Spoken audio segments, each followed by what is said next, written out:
twice before thrilled us with his story.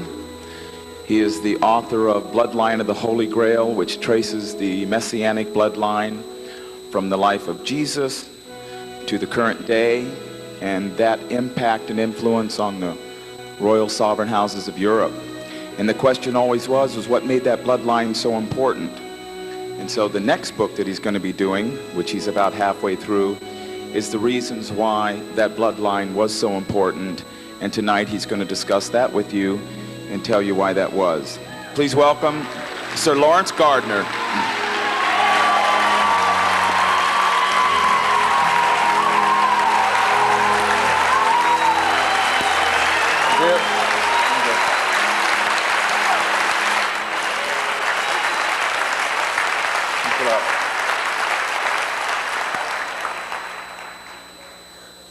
Well, it's great to be home. I gather from the hands that went up that I'm about 50-50 on the audience or something, those have heard me before. The plan will be the same, the subject matter will be different. In essence, we'll be looking strictly at history, but history viewed from a perspective that's different to the norm. Just to reiterate for those who weren't here before, history is not the event, history is the record of the event. History is written for all sorts of reasons. It's generally written by its winners.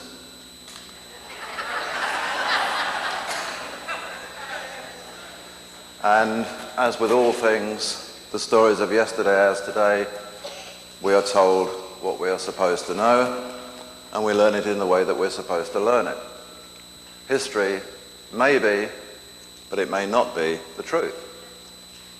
It's written for political reasons, it's written for reasons of vested interests, they may be parliamentary, they may be church interests or whatever, and to pass our exams, we have to learn and answer our questions in a certain way.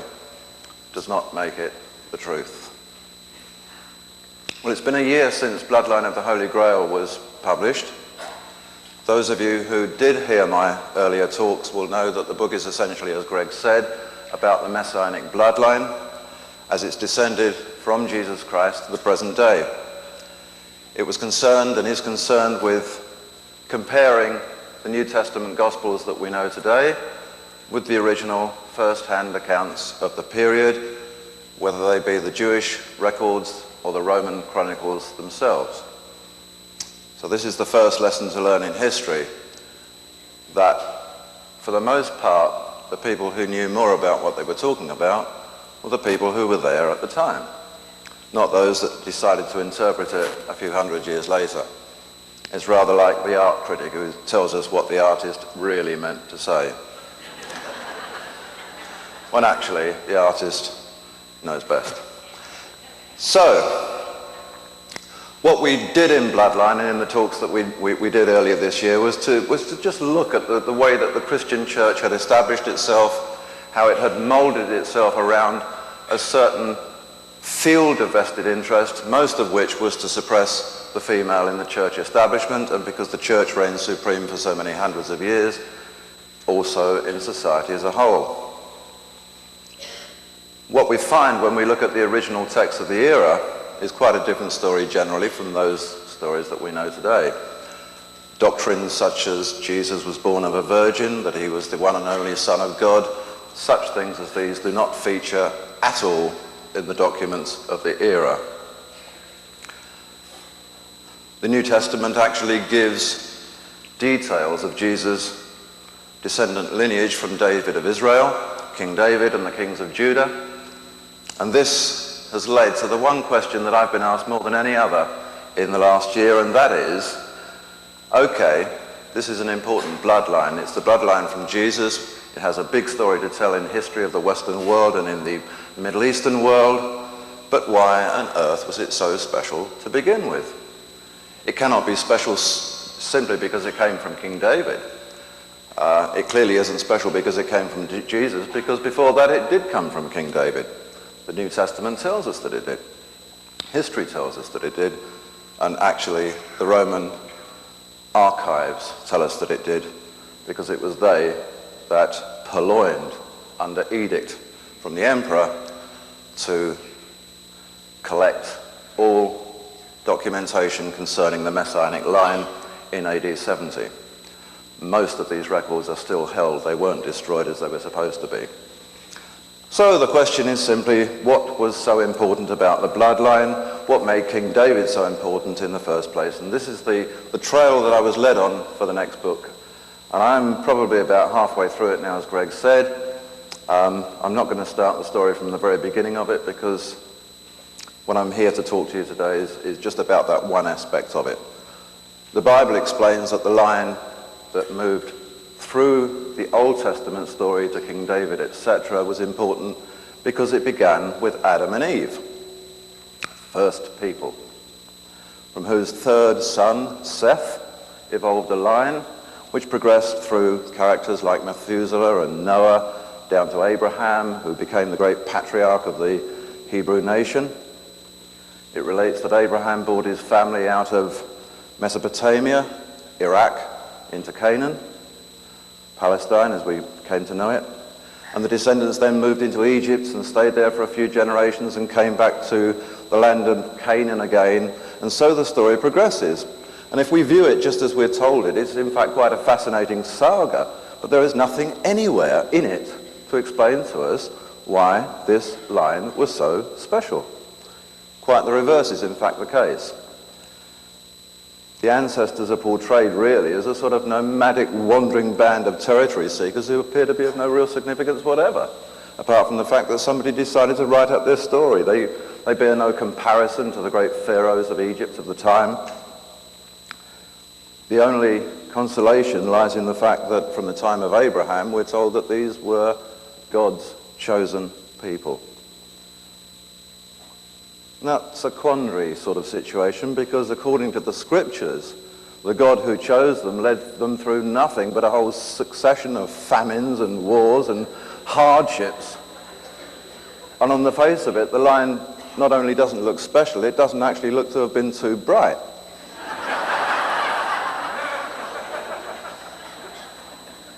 So we're faced with a couple of possibilities here.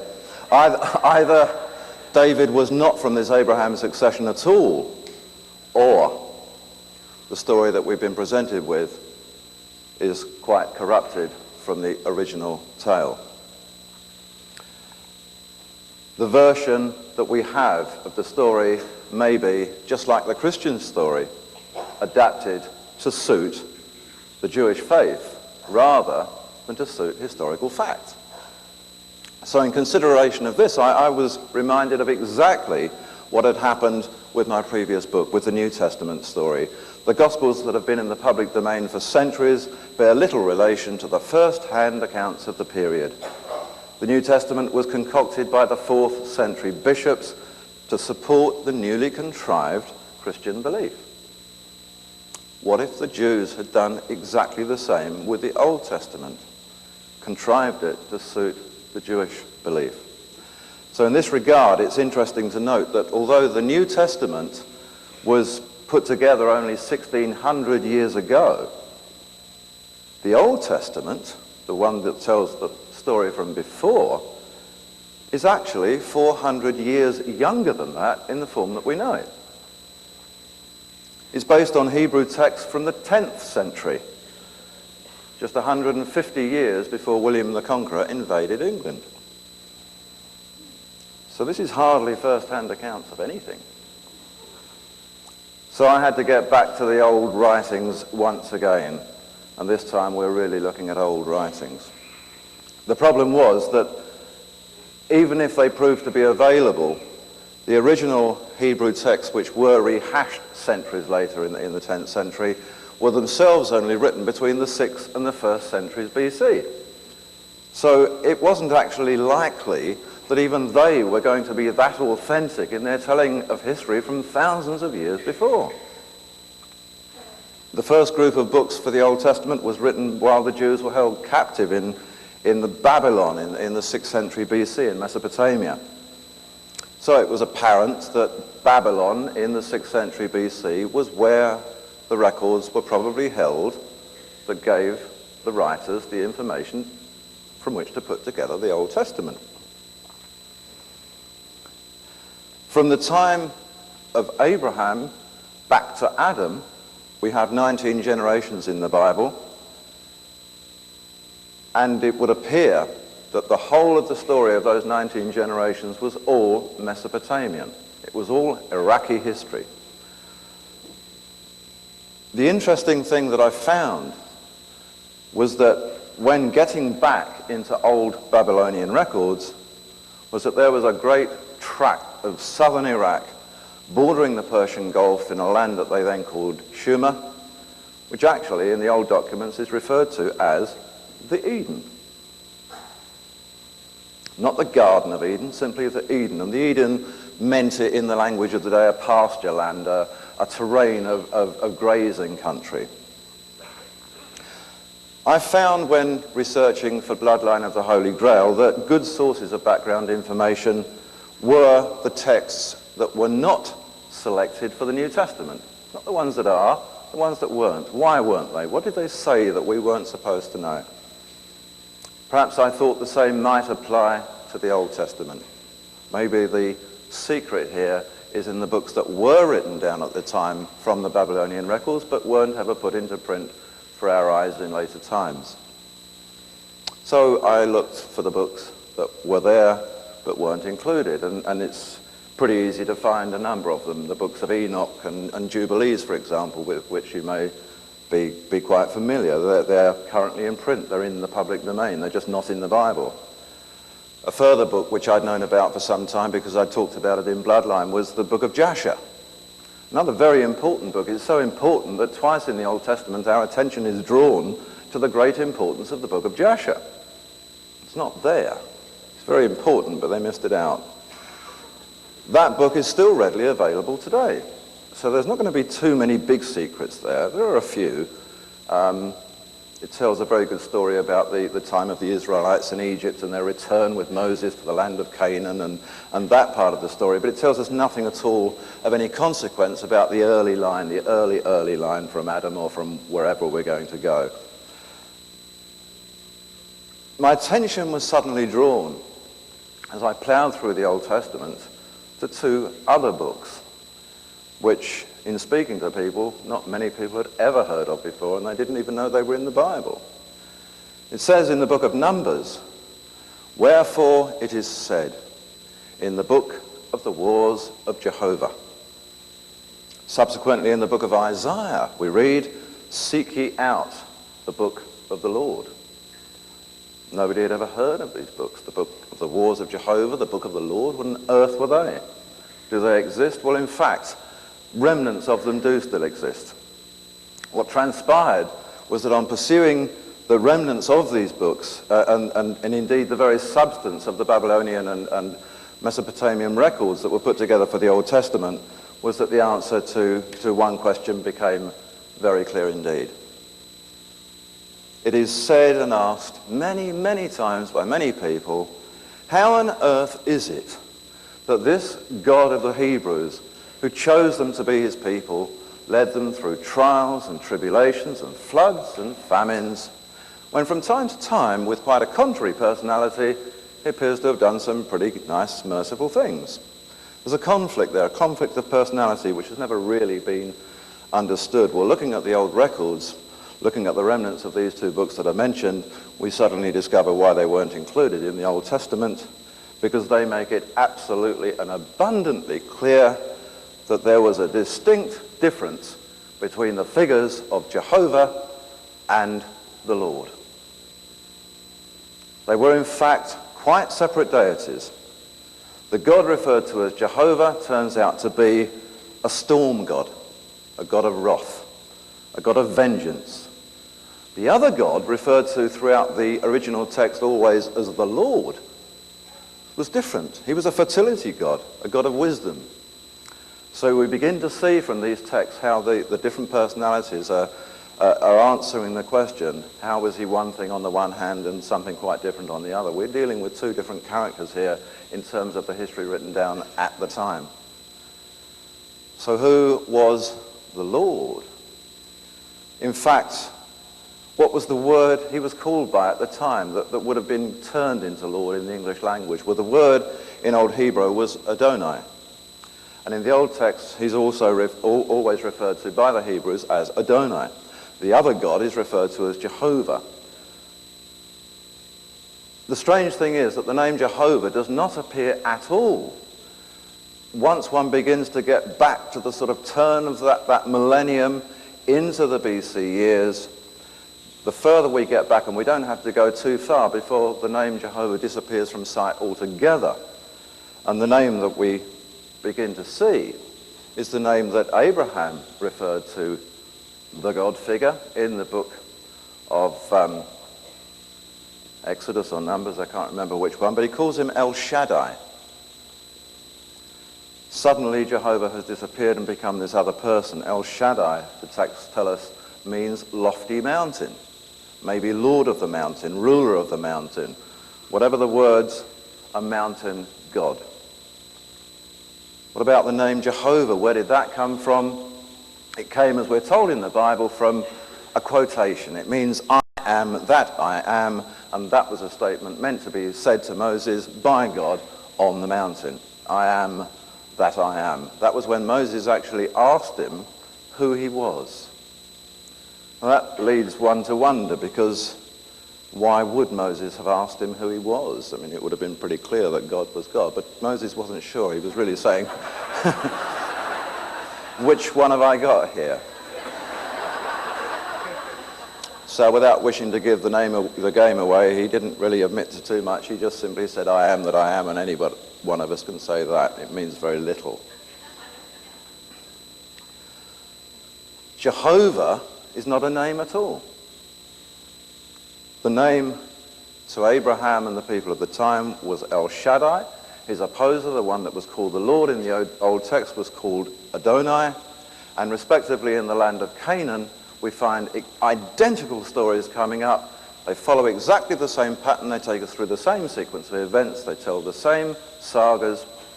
And they are called El Elyon and Baal. They mean exactly the same things. El Elyon means mountain lord, and Baal means lord. It means Adonai. Two characters still. The definitions of God and Lord as ending up in the Old Testament being mixed together throughout as if we've got one character in this story turn out to be totally wrong. It is a complete concoction of two quite different characters merged into one figure, hence the conflict of personalities. One was a vengeful God, a people hater. The records are very clear in this regard. The other was a social God, a people supporter. They each had wives, they each had sons and daughters. The writings tell us that throughout the patriarchal era, the Israelites endeavored to support the Adonai, the Lord. All of the early stories tell of them trying to support the Adonai, the Lord. And at every step and turn of the way, the Jehovah figure is there, the storm god, retaliating with floods and famines and tempests and destruction, and just about everything that can possibly be put in the way of these people trying to follow the other guy. Even at the very last, at about 600 BC, and nearer to our time than that, the Bible explains that Jerusalem was overturned by invasion, strictly at Jehovah's bidding, and Jews in their tens of thousands were taken into captivity simply because, and this is the only reason given for all of that, the Israelites had erected temples to the Lord Baal. What we have is vengeance once again. Now it's during this time of captivity, all of these decades in Babylon, as the generations lived and died and the new ones grew up, that the Jews finally decided that all of these generations of trials and torments and famine and whatever wasn't really a great scene. Maybe we should get on this guy's side. So it was then, and only then, that suddenly we discover that Jehovah is taken on board as the God, and it's at that time that it is said that he chose us to be his people. It's the other way round, actually, but that's the way we get told the story. This is only about 500 years or so before the time of Jesus Christ. So the true story of the Jews and Jehovah and the chosen people is really quite young. Doesn't go way back to the time of Adam and Eve, not even to the time of Abraham. They were actually following a different God. So the Jews take Jehovah on board as the main God. They decide out of sheer fear for the peril of everything that this is the God they're now going to follow. The Christian church then, in a vague replication of that, eventually takes on the epitome of the same God. It doesn't call him Jehovah, it just simply calls him God, which is pretty inspirational. And it's at that time that we suddenly find that Baal and Adonai and these other names disappear. They are not being followed anymore. What we now have from that moment in time, we've now moved forward into the current common era to faiths of fear. So where does that leave us? It leaves us knowing that within a general pantheon of gods and goddesses, of which many are named in the Bible, that there were actually two predominant male god figures who in different cultures have been called El Elyon and Baal, El Shaddai and Adonai, Mazdoah, Ahriman, Jehovah and Lord, God and Father. But what we know is that by whatever name these are called, we're dealing all the time with two different characters. One cannot mix up in the old books the name Jehovah with the name Lord. And if one now reads the Old Testament with that in mind, not the English version, the Jewish translated version of the Old Testament, and just supplements the names each time, we suddenly find that every time something nasty happens, it is Jehovah, and every time something nice happens, it's this guy they call the Lord. It's not the same fellow. So who were they? They have all of these names, but these names all mean the same thing. One way or another, they mean ruler of the mountain or Lord. Did they actually have names? Well, to find out that, we've got to look back a little further, and again, we've got to stay in Babylonia, perhaps more generally in Mesopotamia, to follow the story back, because these same gods were followed from country to country as the Adamite family progressed. We can find the first clue in documents that were discovered not until 1929 in Syria. And these documents actually tell us that the two gods had their joint seats in the Tigris-Euphrates Valley. So we're back where we know the story should begin. We're in southern Iraq. We're in the land that was then called Shumer. What did these people call the same gods? Can we find replications of the stories so that we know we're actually talking about the same gods? And we can find the stories turning up in exactly the same way with the same gods. They tell us that the God we know and got to know as Jehovah was called Ilu Kurgal. Ilu Kurgal. It means ruler of the mountain. He was also called, as a sort of abbreviated form of that, Enlil. He had a brother. And his brother had probably the most important name that we can find in the history of deity, because it's really where the whole thing began. And in English, his brother's name was Archetype. The name in those days was Enki. It means archetype. Very important word. The texts inform us that it was Enlil who brought the flood, that it was Enlil who destroyed Ur and Babylon, that it was Enlil who constantly opposed the education and enlightenment of humankind. The Syrian texts tell us that it was Enlil who obliterated the cities of Sodom and Gomorrah in later times on the Dead Sea, because, it said, they were great centers of wisdom and learning. It's not what we get told, is it? We get told they were dens of debauchery. Well, in fact, one only has to look at the way the church is run today that to discover anybody who thinks something different to the dogma is running a den of debauchery. We get called heretics and all sorts of names. That happened at Sodom and Gomorrah. So it's Enki now, we discover, on the other hand, who's doing the other stuff. He, despite this wrath and vengeance of the brother figure, is granting Sumerians access to the tree of knowledge, to the tree of life. He sets up the escape strategy during the flood. He passed over the time-honored tablets of destiny, the tablets of scientific law, the bedrock of the early mystery schools. So this establishes a scene. It's somewhere for us to begin. What we know is that history isn't always history as we perceive it. We have to get back to the oldest records, and generally, it doesn't matter what century we look at, the original story written down by the people closest to the event is different and probably stands more chance of being correct. Without being a time traveler with a video recorder, we can't prove anything, but we can trust their writings better than we can trust some interpretations of the 10th century. Back then, we come to Yelm here in April this year, when I was over, and I was talking to Jay-Z about the plan for this next book and talking about where I'd got so far with this story. And we got onto the subject of the early mystery schools, and it became very, very apparent that outside of pure historical record, that the ancient mystery schools of the region of Egypt and Mesopotamia, Canaan, probably held more of the secrets that we had to get to grips with. As far as I could determine, and I'm looking for a route to a speciality in the bloodline here, it seemed very, very apparent from everything that we could read in the text to that point, that whenever one was talking about this particular bloodline, the bloodline that came down to David and eventually to Jesus, had something rather strange and rather different about its dietary structure.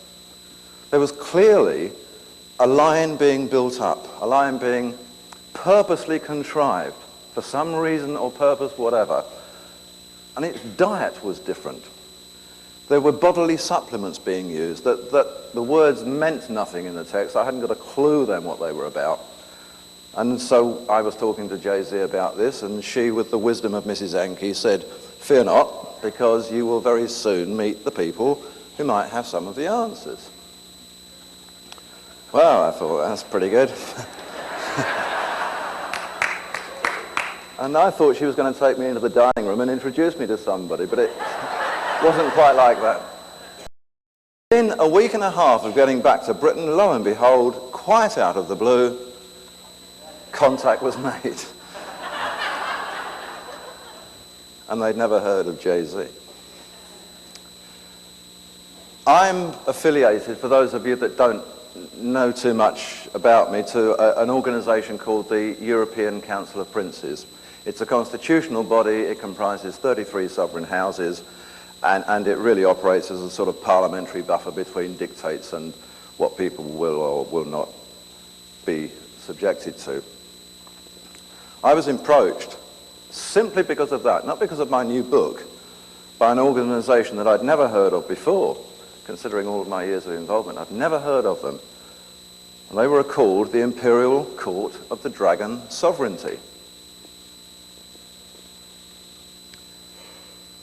The only thing that I knew about them was that they had existed a few hundred years ago, and I knew that they were centred in Hungary. What I discovered was that they were still very operative now, and they are still centred in Hungary.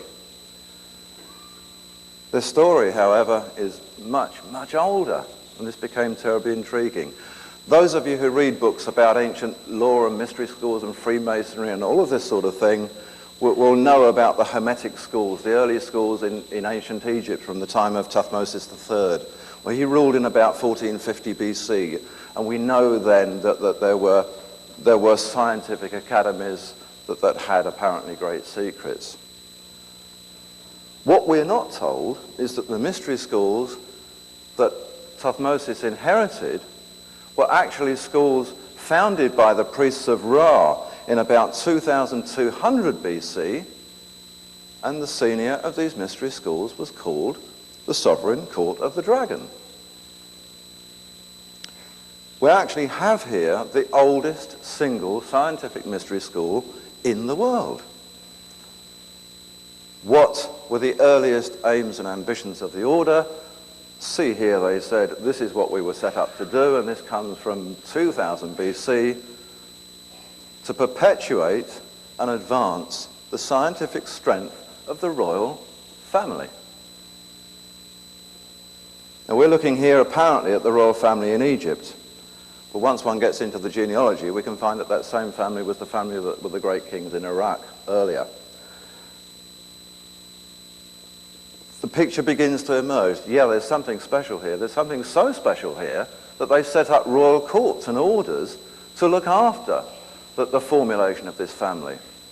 Nothing is said to me then about diets or bodily supplements or the things I'd learned from Iraq. But the thing is beginning to merge into a picture. Suddenly, this line is so important that for 2,000 years after Christ and for 2,000 years before Christ, for 4,000 years, this same order has been operative, and its aims and functions are the same today as they were then, to support and perpetuate the royal bloodline. The kings of the early succession, the kings who became the pharaohs of Egypt, and the kings of Israel, the high kings of Judah, were originally the kings of Mesopotamia. We then look for traditions, and we find that the anointing ceremonies were identical. The kings, upon coronation, were anointed with the fat of the sacred dragon, the crocodile, referred to in Egypt as the holy Mesa, from which derived the Hebrew word to anoint. And the early kings of the period were called always dragons or Mesas, messiahs. That's where Messiah comes from. It comes from the ancient holy crocodile. So when one talks about Jesus the Messiah, we actually have an anomaly there, because he's not the Messiah, he's one of a whole succession of messiahs, and these are pretty important people who are being looked after by a court of high priests, people looking after the bloodline. In times of battle, we're told, when different kingdoms are brought together to form an overall army, they appointed a head dragon, a head Messiah, the King of Kings, and the name in Celtic terms became Pendragon. So we're beginning to see the names creeping in here of all the stuff we know about in Arthurian lore, Uther Pendragon and the royal kingdoms. This started way, way back. We're suddenly into 2000 BC. We're now going to move back into 3000 and 4000 BC, and we find these same titles being used, dragons, messiahs, all the time. One of the things I learnt from the order was actually the root of the word kingship. Not many of us think about it, do we? Kings are kings and queens are queens, and it doesn't mean a lot, that's what they are. The name goes back to the very, very earliest times. The records show that the central G in the word kingship, or the G on the end of king, is just the latter-day Western addition for the sake of making it easier to say and to differentiate it from another word, because the word kingship is absolutely identical with the word kinship. It means blood relative. A king is a blood relative, and that's all it means. In its original form, however, it's spelt differently. We haven't got kinship or kingship, we have cainship. And the first king of the dragon messianic succession is recorded in the documents of the order from 2200 BC to be the fellow that we know as the biblical Cain. Well, he's not actually too important in the story, is he, apart from killing his brother Abel and disappearing from sight. He turns out to be the founder of the greatest sovereign line in history. We can now begin to see the anomaly in the book of Genesis. The line from Seth, the third son of Adam and Eve, turns out not to be the important person in this succession at all. The important person is the guy that gets shunned and pushed aside, the first son of Eve, whose name, we're told, is Cain. In fact, the records tell us that he was the Cain, the king. He was the first earthly high king of an area called Kish, which sits pretty near Babylon in Iraq.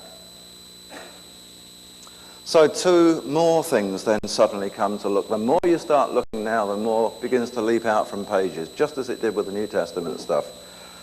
Because the stories that we know, that we're taught from our schoolrooms and our pulpits, tell us about Cain and Abel, the two sons of Adam and Eve, and Cain slew Abel. Actually, when you look at the Bible and all the other texts of the period, they are not two sons of Adam and Eve at all. They are both sons of Eve. But only Abel turns out to be a son of Adam. Even the book of Genesis explains to us that Eve said, I have gotten me a man from the Lord. Who was the Lord? The Lord was Enki. If we now begin to look at old Jewish literature again, we discover that there is nothing outside of our pulpit teaching that tells us that Adam was the father of Cain. We suddenly learn that Enki was the father of Cain. We have a situation that begins to repeat the Jesus type of experience. We actually have an original son of a god. We can then look at the other jargon of the era, the way that the story gets told to us. We're told that Cain was a tiller of the ground. Did the original text say that? Do they say he was a tiller of the ground? Well, not quite. What they actually say is that Cain had dominion over the earth.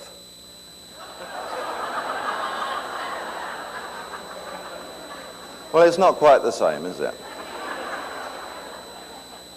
You can see how it gets translated to be something different, though. In fact, the Bible translators seem to have continually had a problem in translating the effective word for earth. They translated it to ground, to clay, to soil, to dust, and to all sorts of things, except what they should have translated it to was the earth. The earth, not that earth, the earth. Every time the word is mentioned to be translatable, they're referring to the earth. Even in the case of Adam and Eve, the translators get it wrong. The Bible says male and female, he created them and he called their name Adam. The older records use the term Adama, which means of earth. It did not mean they were made of dirt or clay or dust. It says exactly as the Anchor Hebrew Bible now explains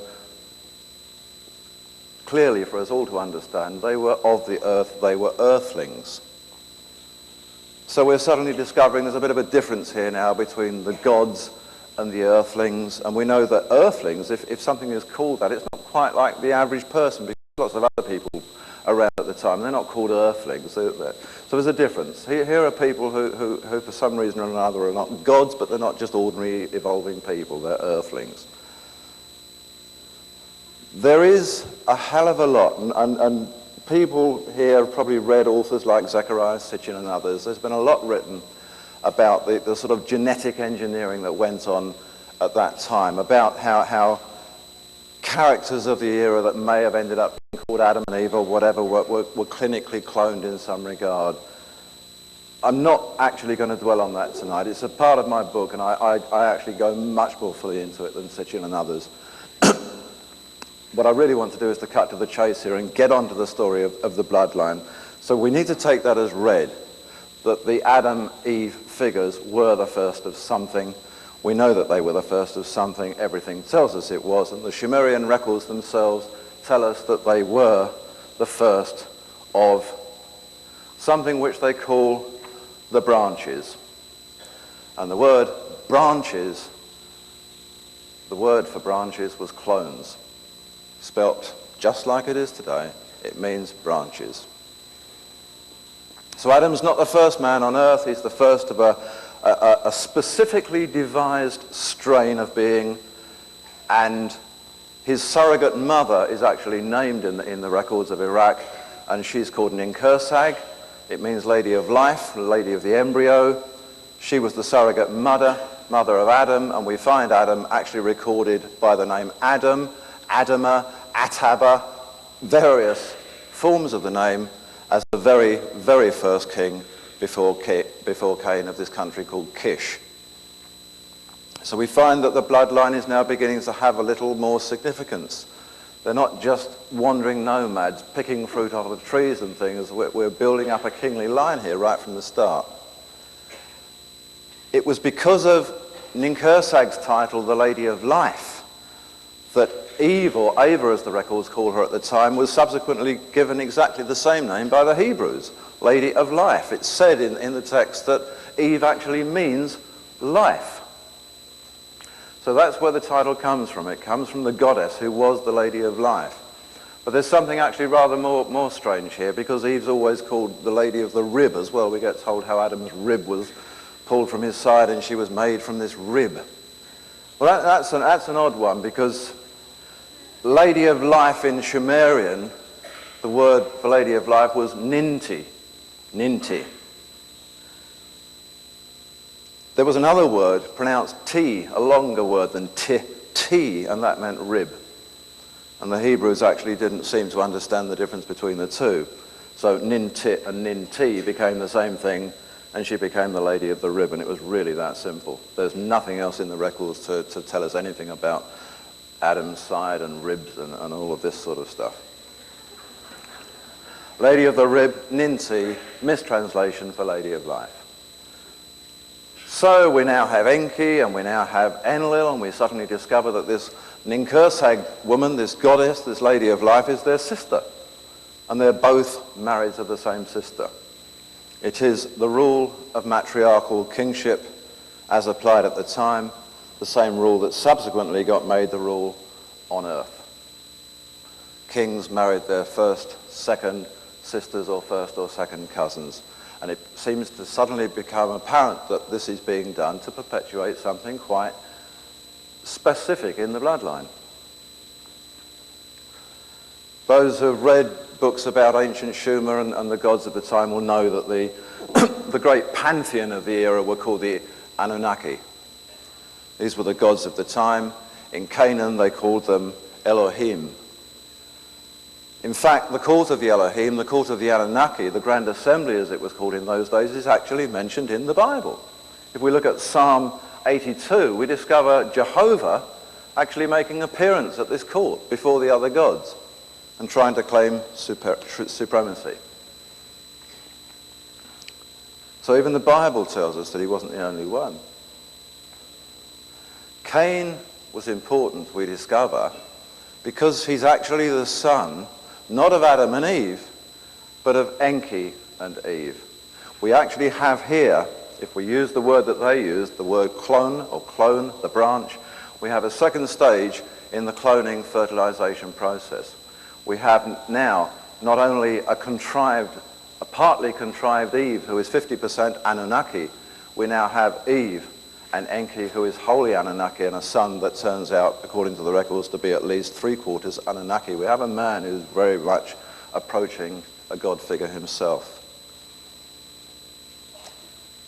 The records actually say that Cain's blood was so advanced that his brother Hevel, the brothers Hevel, Abel we know him, his brother Hevel's blood was earthbound by comparison. That's what the records say. His blood was so advanced that his brother's blood was earthbound. What does our Bible say? Cain rose up against Abel and spilled his blood on the ground. It actually comes from a translation of rose up. Cain rose so high above Abel, we're told. So we get told he rose up against him and spilled his blood on the ground. That is not what the records say at all. There is no story anywhere outside of our Bible teaching that indicates that whatsoever. So we're moving into sovereign history. We have a bloodline which has been contrived. It's being contrived for leadership among men in a very special way. The gods of the time are actually trying to implant whatever it is they have that's so special into this nuclear race here. The leaders, the new leaders, the Cains, the kings, the kin. So we can now progress our story to what now becomes, and this is something in the records of the Dragon Court, the very, very first grant of royal arms, heraldry in sovereign history. The grant of arms which denoted the messianic bloodline for all time, today as then.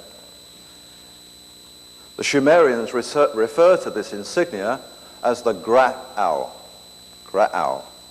Familiar, isn't it? Grail when you put it together. The Holy Grail. The Bible calls it the mark of Cain. The mark is portrayed to us by the church as if it was some sort of a curse. The Lord thrust the mark upon Cain, but why did he do it? It says he did it to save him being killed by his enemies. At that moment in time, we're supposed to believe that Adam has killed, that Cain's killed Abel, and apart from his mother, there's nobody else on earth anyway, but now he has a mark to protect him from his enemies. What enemies? Well, in fact, we know that Cain got into an argument with Jehovah, this is the way the story goes, over allegiance problems, venerations. There was a dispute about who should offer veneration to Jehovah and who shouldn't. It was not Cain's prerogative to offer veneration to Jehovah because he was the son of Jehovah's brother. It then tells us that the Lord placed a mark upon Cain to save him from his enemies, a sevenfold vengeance. But who was the Lord? The Lord was not Jehovah, the Lord was his brother, Enki.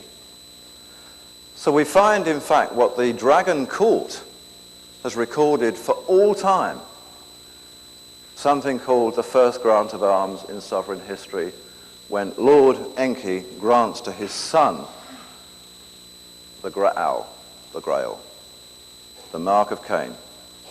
What is the mark of Cain? It is the most simplest of all sovereign devices.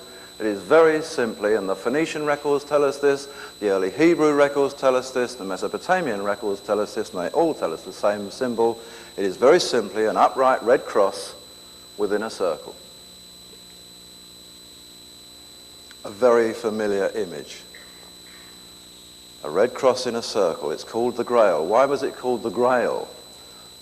Because we know the Grail to be something else. A Grail is a chalice, or a Grail is a bloodline, or whatever we spoke about in our previous talks.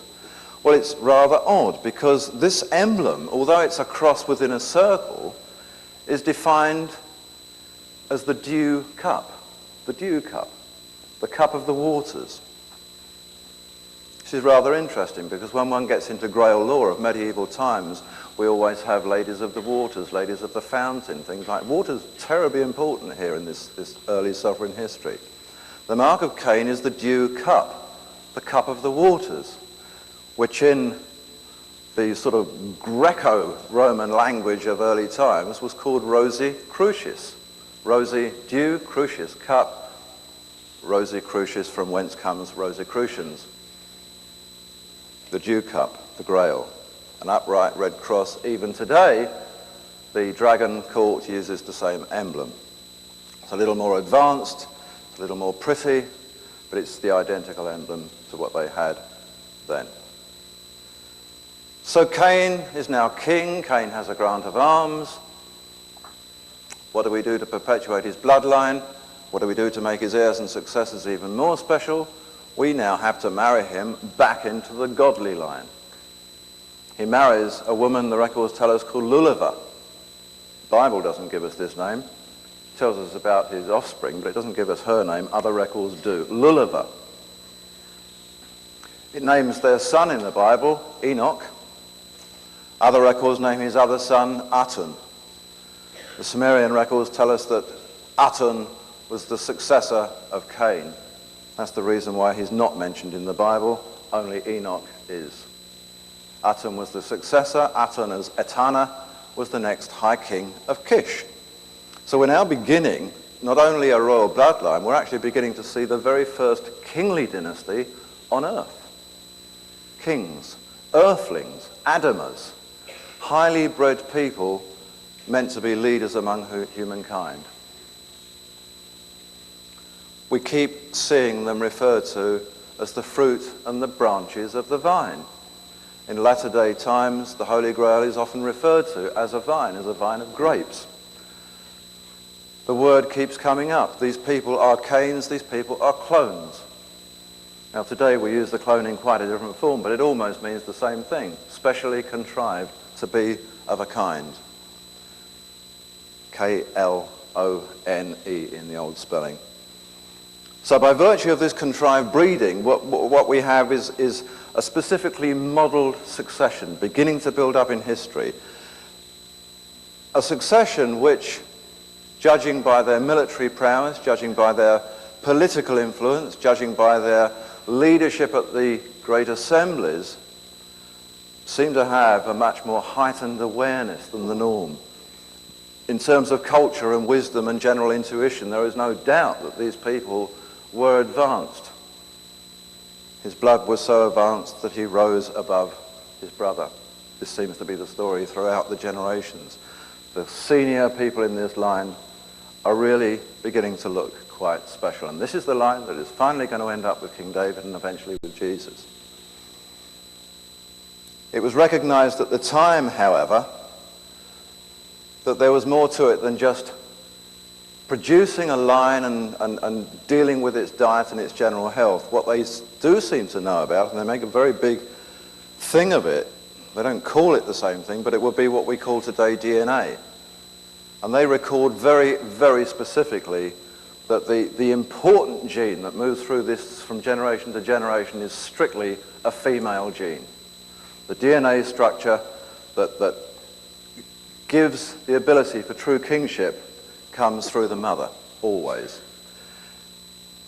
The best that latter-day Judaism managed to do to hang on to this tradition was to claim that being a Jew was something that happened because of your mother. It doesn't matter too much about your father. If your mother's a Jew, you're a Jew. This was set up in the kingly line. If the mother had to be part of the great queenly succession for the son to succeed as a king. So at whatever stage the king was, whether it was Cain or whether it was his son Atun or whoever following that, they were always married back into a princessly line that was pretty well strictly and wholly Anunnaki. Not Adamers and earthlings at all, but straight back into the godly race. So in fact, every time the line got stronger and stronger and stronger. True kingship, it was maintained, true Cainship was inherited through the mother. So we can now begin to see why it was that, just like with the New Testament, history gets contrived in a different way, because just like the Roman Church, as we talked about in our previous discussion, just like the Roman Church built up a religion based on a vested interest that was to keep women out of positions of authority in society and the church, the Jews had earlier done exactly the same thing. They had built up a male-dominated religion, and they had lost all trace of this real importance of the kingly heritage coming through the women from the early days. We discover, getting back to my original findings about the possibility of something dietary going on here, from this point, from the time of Cain's son Etana, we suddenly discover the mention of something called the plant of life. These people are being fed from the plant of life. It's from the plant of life that this word branches and vine keeps getting mentioned, from which we get the clones. The plant of life is the root of this. This is going to turn out to be the key of what was special about the bloodline. Why was it then that the Jews decided to knock that on the head and to forget it and to tell us a tale about wandering, territory-seeking nomads, when what they had to tell was the greatest story in the whole of history, being born as earthlings from the gods? We're told that the line came from Seth, the line came down to Noah, the line came down to Abraham. What happened, I did wonder along the way, what happened to change the course of events? What happened in Jewish law or in Jewish custom to make them have to knock this early part of history on their head. There had to be a reason for it. They wouldn't have done it to get rid of something important. They would have done it to get rid of something that was a problem to them. Something must have happened. Maybe something happened around about the time of Noah. It's actually quite surprising how often when you come up with an idea like that and you think this is the era we're looking at the era of Noah. So what happened then to make them make this change? Was there something? Is there something in the Bible? And we actually find that there is. What happened was that at the time of Noah, Jehovah, who they've taken on board to worship wholly and solely some centuries later, apparently said to the sons of Noah, "The lifeblood of the flesh thereof ye shall not eat. The blood ye shall not eat." This edict becomes expressly important to later Jewish law and the Jewish way of life. Why does Jehovah suddenly at that moment in time become obsessed with what to us seems like the intake of blood in some form or other? What's the problem here? It's a customary Jewish practice now to hang meat for bloodletting before consuming it and cooking it. What's odd is that in the Christian religion, something quite different happens. In the Christian religion, in contrast, it's actually customary to take what we know as the Mass or the Communion Sacrament, which takes us through a ritual of pretending to be drinking blood. We drink blood from a chalice. Why a chalice? This is Grail law coming into play. This is the old cup of the Jew, holy waters. Jews cannot and will not eat blood if they're observing the faith. The Christians pretend to. The blood of the Messianic line. This is my blood, the blood of Jesus, and drinking wine. So could it be, one wonders, that this Christian tradition has actually got more right than the Jewish tradition in terms of old law? Maybe the Christian tradition of pretending to drink blood is a throwback, a real throwback to some really ancient custom before the days of Noah. Could that be? Well, as it turns out, it is. It is exactly that. The other interesting thing is that we discover that every time what we might think of as blood drinking or blood eating is referred to in the early days in the dietary stories, the sign that always gets presented to us is the red cross in the circle. Now, crosses in circles mean a lot of things, but red crosses in the circle are always tied up with this particular ritual, the dew cup, the cup of the waters, the Rosicrucius. However, it's always a cup, it's always a chalice that's involved. And from Bloodline of the Holy Grail, what we learned with our investigations was that the chalice was the ultimate symbol of the female. One can go back to 3,500, 4,000 BC and find the female symbol is a cup or a chalice. In its simplest form, it is simply this circle with the red cross in it. Could it be that this blood that we're talking about, that was suddenly such a problem, but is linked to the fact that kingship is only obtainable through the gene of the female, has something to do with menstrual blood? Is this the important factor here? Well, that's a bit hard to take when you think about it first off, but the more you look, the more you find, and you only have to look at the Dragon Court records from 2200 BC and you find, yes, this is exactly what we're looking at. We're looking at early stages of bodily supplements. We're looking at stages before the drug companies came in. We're looking at times before alchemy and early laboratories and things like that. We're simply looking at things could be done with natural products. We begin to find an old ritual in Egypt, in Canaan, in Babylonia, in Mesopotamia, generally in Akkad and down into Sumer, same ritual. It's called the ritual of the starfire. starfire. It's a ritual which we're told began with Enki's sister Ninhursag. Ninhursag was the lady of the embryo, the lady of life, the lady who we are told fed her offspring with her starfire. We're looking at a ritual of menstrual blood. This is stunning stuff because it seems a little unsavory, doesn't it, to start with? I started to ask a few friends of mine and people that I knew who were doctors and scientists and people with drug companies, and I said, can you tell me what some of these medicines that we take today are made of? Can you actually tell me what the ingredients are, for example, for this or for this or for this? And they told me a few of these things, and suddenly starfire seemed a pretty good bet. It was not so frightening after all. We actually are in the habit of taking some very, very strange stuff without knowing it because it looks like a little white pill. The divine starfire.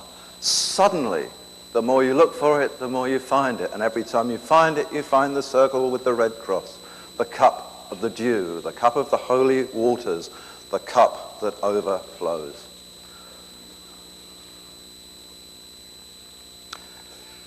We keep finding as well the importance of the female line. We find all sorts of strange words being used, but all the time we're talking about genes, genetic construction, DNA. They tell us that Ninhursag, the Lady of Life, was also known in Egypt as Isis. Isis, the Great Mother, the model for the Virgin Mother with the child, her child Horus. Isis is the Great Mother. Isis is the woman of the gene. Isis is Ninhursag. Isis is the lady of gene. Isis, Genesis. The Greeks called it Genesis. It was originally a split word, and in the earliest versions of the Septuagint that I can find, it is gene Isis. The word for in the beginning in Jewish was quite different. The Bible begins with it. It's not Genesis. Quite a different word. So before looking at this starfire practice in detail, which we shall, we must now remind ourselves that actually it was Jehovah, Enlil, who gave the instruction that blood must not be taken, and he gave it to Noah and the sons of Noah, members of this kingly line. It was Jehovah that gave this edict. It was not his brother Enki who had fathered this line. It would appear that for a good while they actually didn't take too much notice at all. If Jehovah didn't like it, Jehovah could bring a flood or something, but they didn't actually have to obey. It wasn't until much later that they decided to obey this guy all the time. The starfire practice seemed to continue for quite a long time, and it is this that begins to make the line important. Noah, Abraham, and the others, these were all products of clone and starfire. Kings of very, very high repute in a line not from Seth, but from Cain. Why, now we can understand, did we have a contrived line from Seth and not the line from Cain? Because by contriving a line from Seth down to Noah, we got rid of it being Cainship, starfireship. We knocked it out of the ball game completely because all of a sudden we weren't taking blood. But if this was an edict from Jehovah, then probably it actually wasn't to their benefit. Starfire was called the great lunar essence of the goddess. Actually, even in everyday mundane environments, I've discovered now this starfire stuff is pretty potent. I decided to have, again, friends of mine at the hospital tell me what was really here. Is this important stuff? They said, if it was food, it is the most potent life force on earth. And clearly we know that because it happens because of bringing life onto earth.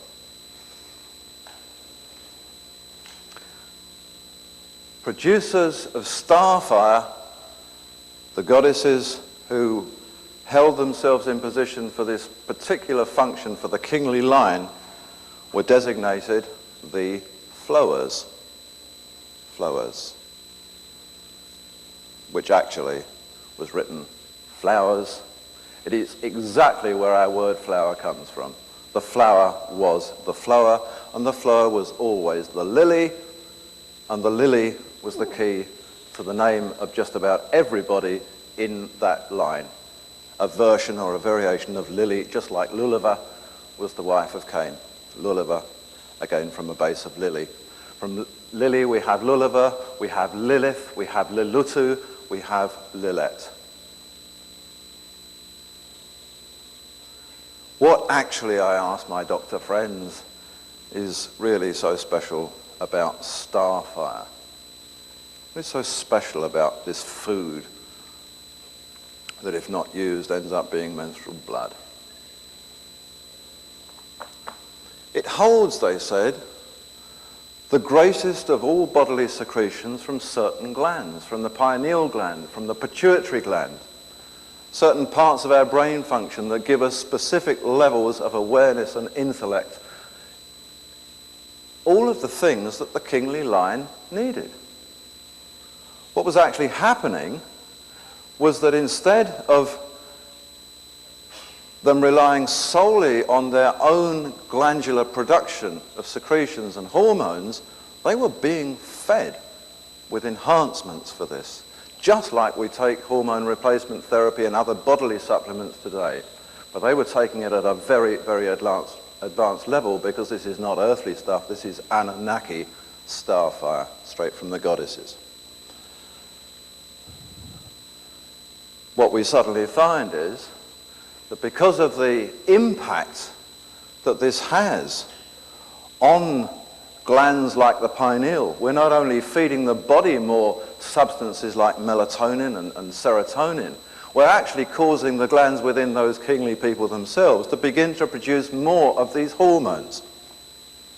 They are punching this stuff out like crazy, and they are living for very, very long times.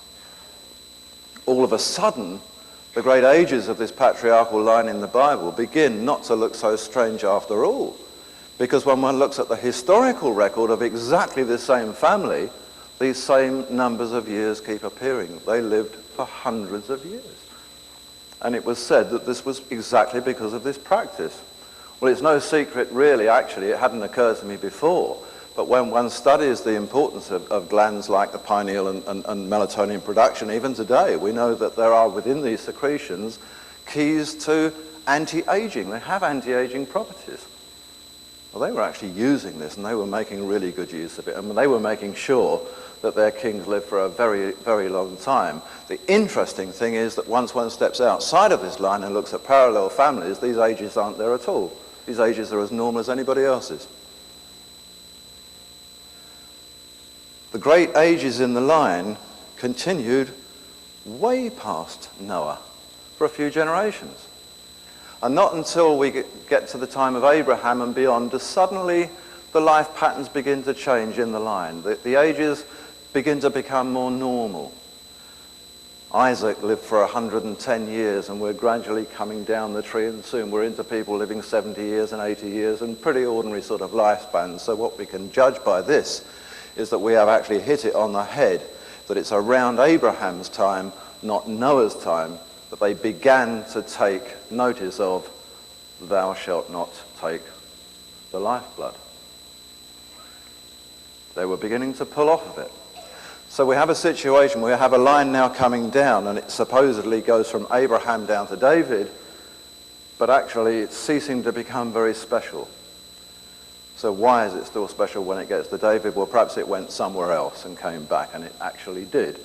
Because it transpires that from exactly that strain from Noah, before the time of Abraham, the line had already branched out, and the line had already become the early kingdoms and pharaohs of Egypt. And when one looks at their lifespans again, they seem to go on for a very, very long time.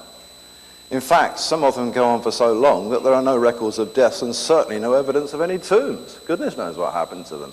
It simply disappeared. Flowers and flowers.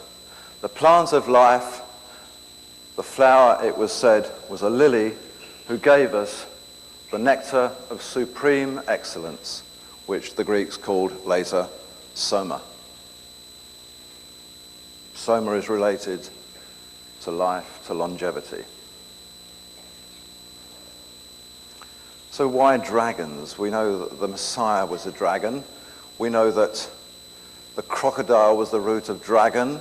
We know that the dragon order was founded in 2200 BC. We know that the word dragons and pendragons actually comes from way back about 3800 BC.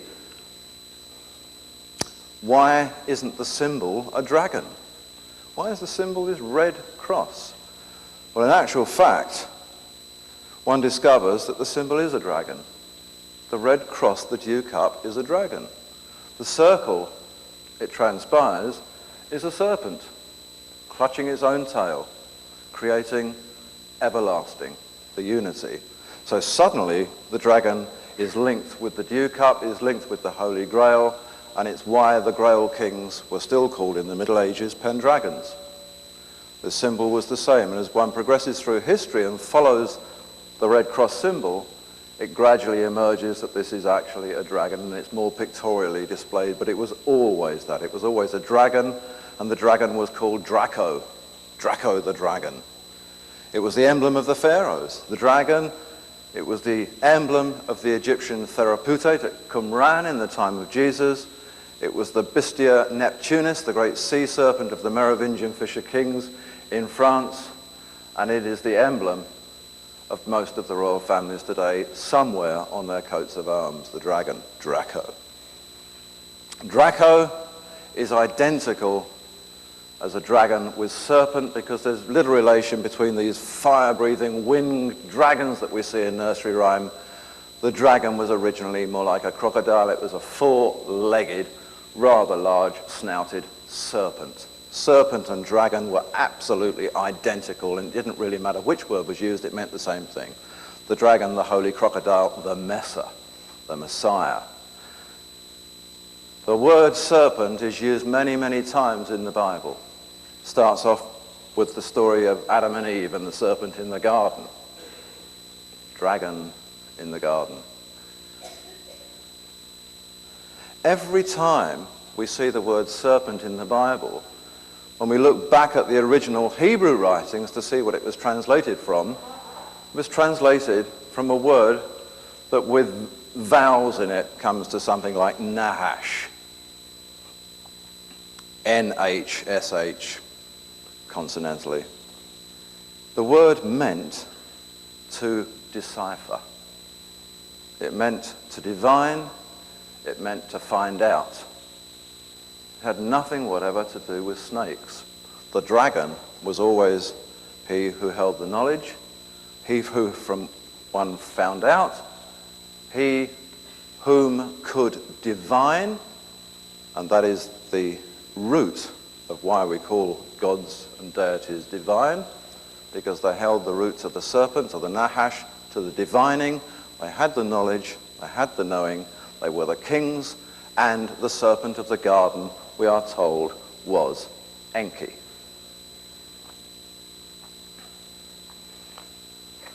Serpents, from that time on until today, are always associated with wisdom and with knowledge. They're not evil.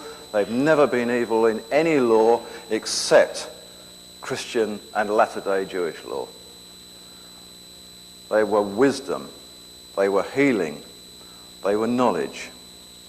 It's interesting to discover, once one starts to look, how often serpents and dragons appear in motifs of healing institutions today. The American Medical Association is actually the plant of life, a tree, staff, with a winding serpent around it. Once one looks a little further into that, it's more interesting to see that there are more complex medical devices using serpents. The one that we actually know perhaps is the winged caduceus of Hermes with the two coiling serpents around it. This actually is not just the emblem of medical associations worldwide today. It was actually one of the earliest symbols of the early dragon court. It was the emblem of the Essene Therapeutate at Qumran at the time of Jesus, and the records tell us exactly what it is. The theory that this is a winged caduceus is a myth. It has very little to do with Hermes or with Mercury. The records tell us that the staff that stands centrally is the spinal column. The nervous system are the coiling serpents that go around it. The two wings at the top are the ventricles of the brain, left and right, and that little spot in between is the pineal gland. The gland, the wings, the top of the stem are referred to in the oldest of law, and even certain yogis and people use the term today, it's called the swan. This was the order of the swan that great Grail knights such as Lohengrin and Parzival belonged to, and it is still a flourishing knightly order today. It is a knightly order for those who are still partaking of the equivalent, in today's terms, of starfire.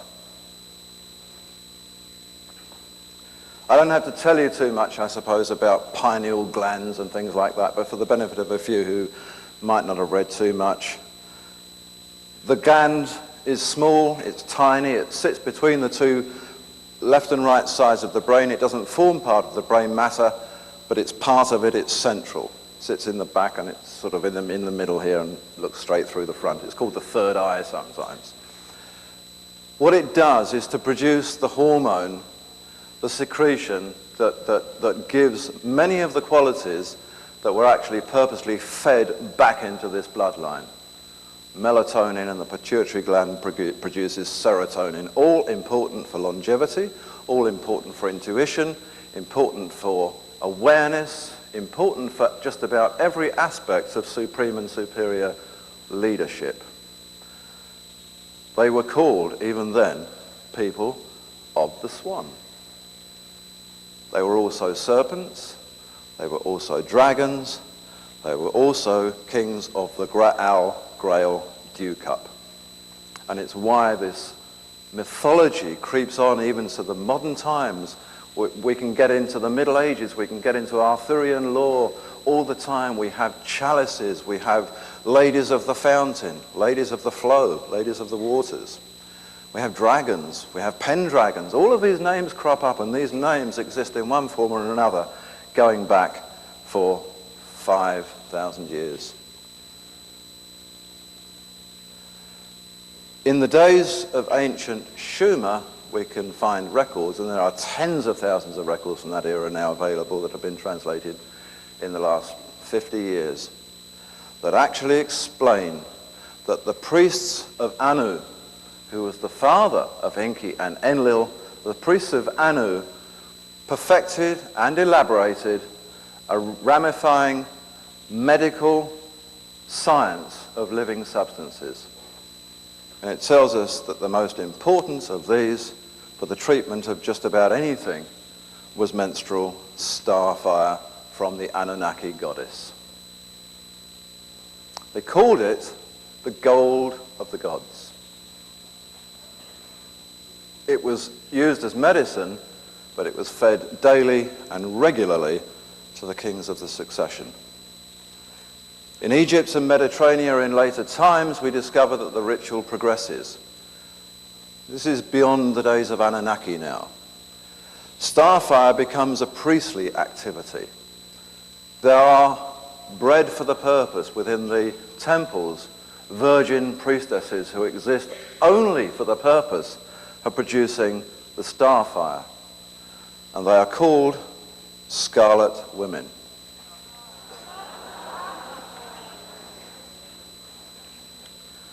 They are granted always the names of Lili, Lilutu, and Lilith, and the other names. These are their temple names, just as they used to be in ancient Sumer, but we're now earthly priestesses, very highly bred, specifically for the purpose.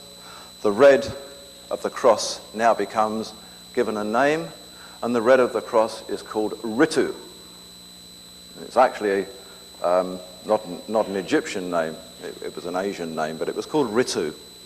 Ritu was the gold of the gods.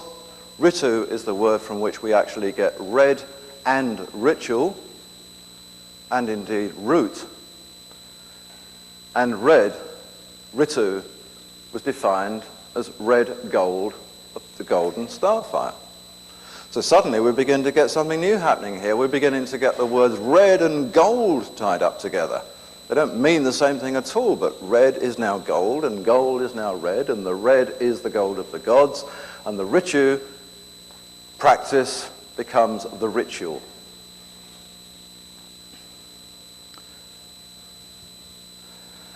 Once one moves into this realm of learning that ritual comes from the collecting of the ritu, the starfire, you begin to find a whole sequence of events that lead to many of the words that we have today. One of the first things that we see is that red also is synonymous with black. I'm not quite sure why, but whenever black is mentioned, it means the same as red, and whenever red is mentioned, it means the same as black. Even in India, the goddess Kali was said to be both red and black, and still is in various traditions. Now, Kali Math, whom was the original model for the Indian goddess Kali, Kali Math, was the sister of Lulava, the wife of Cain. Kali Math was strictly Anunnaki. And Kali Math, we are told, was black. Kali Math, we are told, was red. Kali Math, we are told, was a scarlet woman. And Kali Math becomes, not too strangely, Kali, the goddess of times and seasons and periods and cycles. In the early days, therefore, we're looking at something that is going to evolve into an area, a specific area of what we later became to call alchemy. It's not the whole of alchemy, it's a little part of it. But we can now see where it's going. We can now see that we're dealing with a natural substance that eventually has to become a purposely contrived drug, for want of a better word, something else. Because actually this Anunnaki starfire is not going to be around forever, which it wasn't.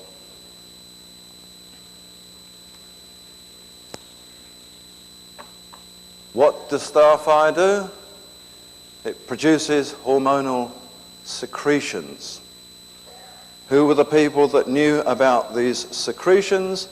They were the people who knew these secretions. It's where the word secret comes from. It comes from the early priests, the temples of the Dragon Court, who kept the secret, the secretions, and this was one of the key secrets, really, of the early mystery schools, was the upholding of the starfire ritual. It is one of the secrets that Freemasonry says have been lost. They know that there's a secret somewhere back in ancient Egypt and Sumeria, but they're not quite sure what it is. Well, this is one of the secrets. The secret of the secretion, of the ritu, of the ritual.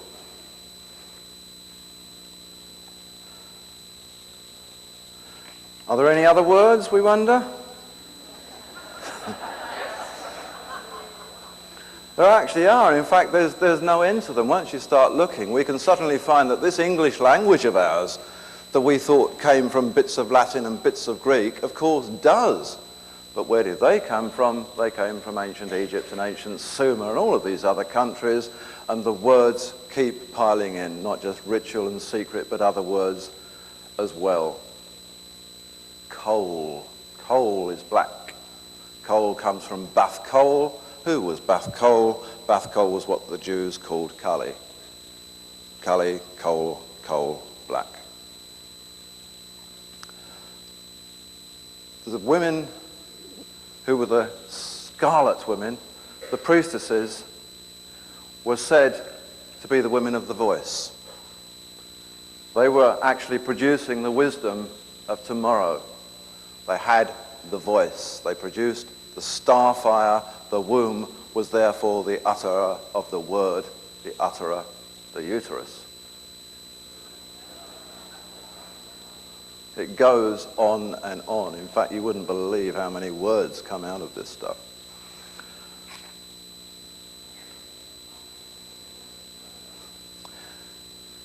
Scarlet women. We all know what they are, don't we? Or at least we thought we did until just now.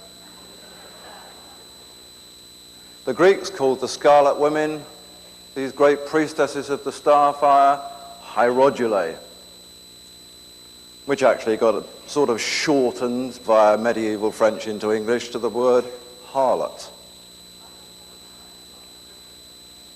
The Germans, old Germanic languages, from Saxony and other countries, had a word hores, H-O-R-E-S in modern terms, which actually was anglicised to whores. Scarlet women, hierodulae, whores, harlots, whatever, all the same things. And every one of those words, whores, hierodulae, whatever, translates back to the same thing, dearly beloved one.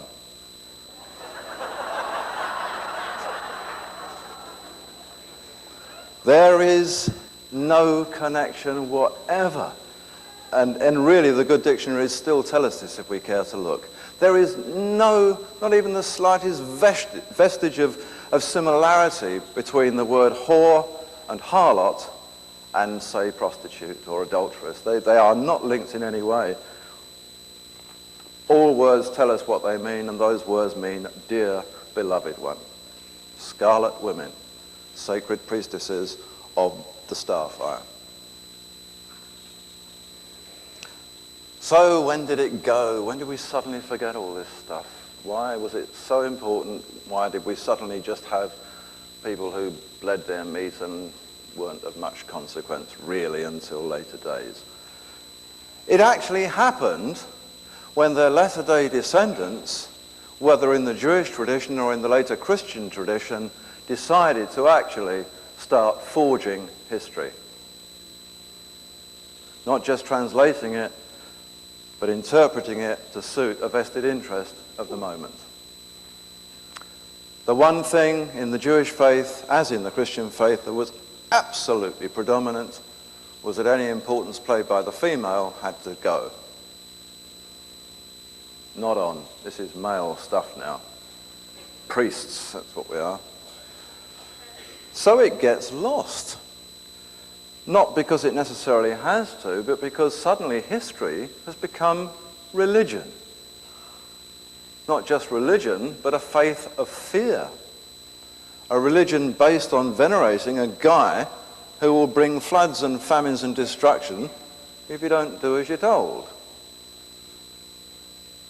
Or so they thought.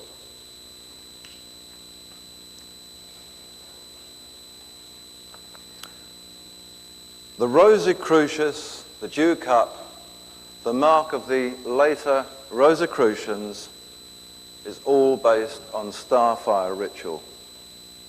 It is why the Christian church, without knowing it, takes us through a ceremony that it doesn't understand when we pretend to drink blood from the chalice.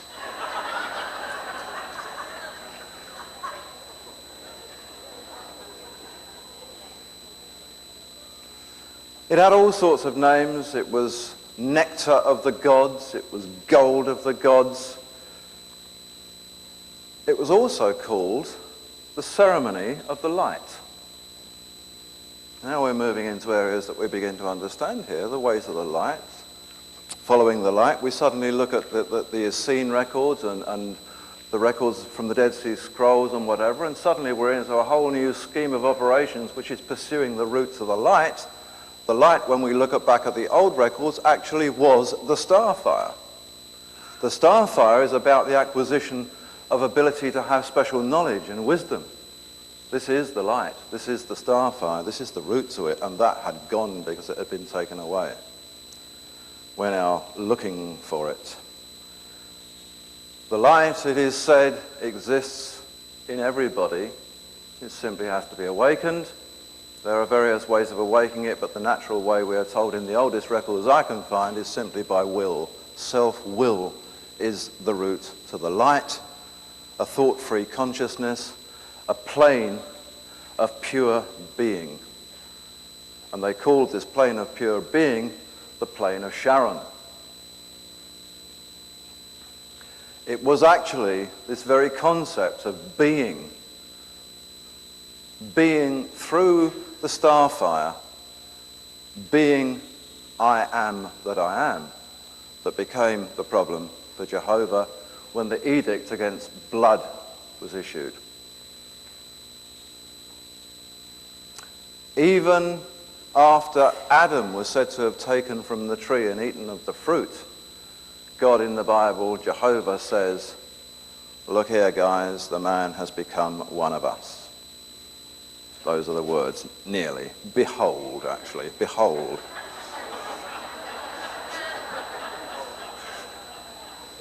That's the sort of stuff God said, behold. He has become one of us. He has taken from the plant of life. He has taken the starfire. He has taken the fruit. The teachings of the early Dragon School are very, very specific about being or self-completeness.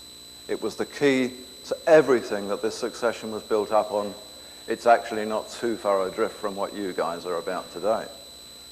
You're doing it through a very different means, but what in actual fact you are doing is through the type of training that you're going through and the type of processes that you put your own minds through. You are actually, in your own way, creating higher production of these hormonal secretions which are enabling you to move into higher realms than would be norm in terms of cultural thinking. Behold, said Jehovah, the man is one of us.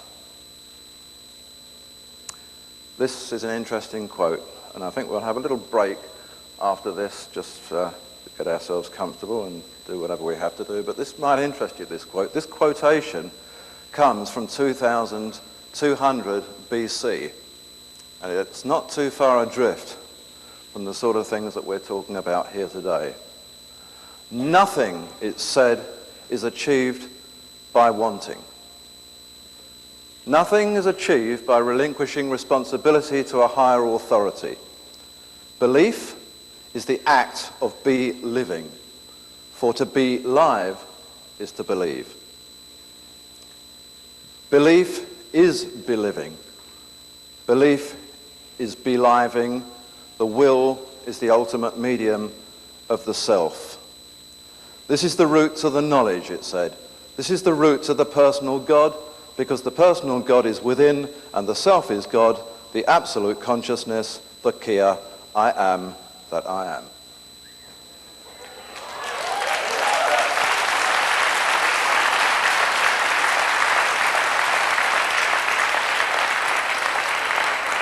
Okay, we'll just have a little break now. The next half's a bit longer. After that, we'll have a few questions, and then there's somebody that wants to take me off on a different track altogether. So I'll see you in about 15 minutes. Okay?